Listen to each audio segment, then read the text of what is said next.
Per il Capodanno, che lo si voglia passare in piazza o magari in montagna, è fondamentale sapere che tempo fa. Noi siamo tornati a trovare il giovane di Rossano Veneto che per passione fa il meteorologo e ci ha fatto delle previsioni, insomma, state ad ascoltare.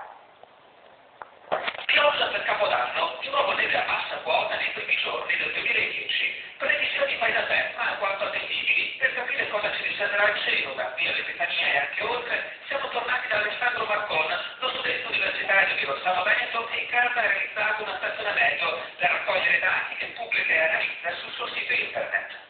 Abbiamo avuto 3 giorni consecutivi di temperature sotto lo zero, sia minime che massime, il giorno 19, 20 e 21 dicembre, e la registrazione è stata un meno 10,5. Sono veramente di valori record che difficilmente dovremo registrare ancora nei prossimi anni.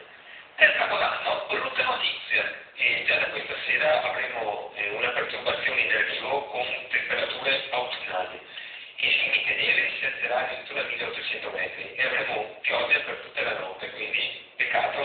Nel fine settimana il freddo tornerà a farsi fuggente, possibile una nuova visitata il 5 gennaio e non solo, tra il 10 e 13 gennaio, quando siamo ancora soggetti a qualche possibile